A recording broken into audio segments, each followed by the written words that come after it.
I think that we can do a lot better for our dogs and cats at the end.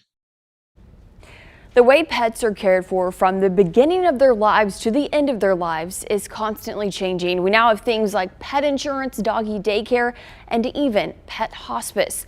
Blue Pearl Hospital is expanding this type of palliative care across the nation, hoping to transform the way we say goodbye to our furry loved ones. Now here's how it works. A vet is assigned to you. They come to your home and put a plan in place to help your pet live out their final days or months in the most comfortable and peaceful way possible. This is usually for pets with a terminal diagnosis, but doesn't have to be limited to that. As those days continue on, you have access to a nurse 7 days a week. On their final day, you have the option to do in-home euthanasia. Veterinarian Audra Pompiani, says more people are shifting away from the old way of saying goodbye, dropping them off at the vet and letting them take care of it. They sleep in our beds with us at night. Some people's pets eat at the table with them at dinner. Like, that's not our relationship anymore. And we have pets because they enrich our lives. And we want to give that back to them, right? Pompiani says there's also an emphasis on supporting the families during that time. We want their passing to be dignified. We want the end of their life to be as, peaceful and happy for them as the rest of their life was.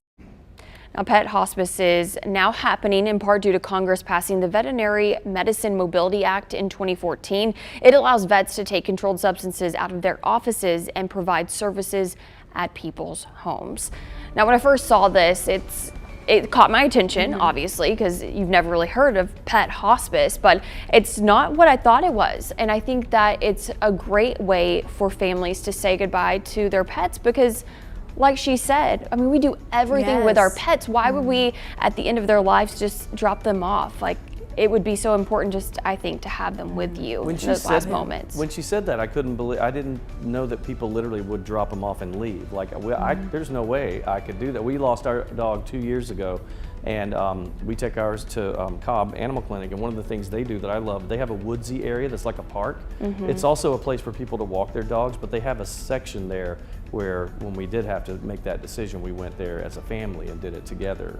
It's outdoors, which I'm sure is better than a doctor's office for the dogs, and I think that's a great thing. But this is a good idea. Yeah, it's very interesting because if you think about it, pets, as she said, they are our family members. And for some people, that's their only support system, whether it be like an emotional support dog or something like that. So it's great that these are resources that are being provided. I'm trying to stay strong through all this because my dog is getting old. She's blind in one eye, she's crippled in one. So I know she's getting to that stage of life, but it's wonderful to hear that there's other opportunities out there than just like dropping the dog off and parting ways, because she's been a part of my life ever since I was in middle school or high school. So yeah, it's been quite a while, but yeah, they're so special to all of us. Yeah, they are. And a lot of this is putting a plan together in place so that you kind of know what's coming and they're taken care of until that last day.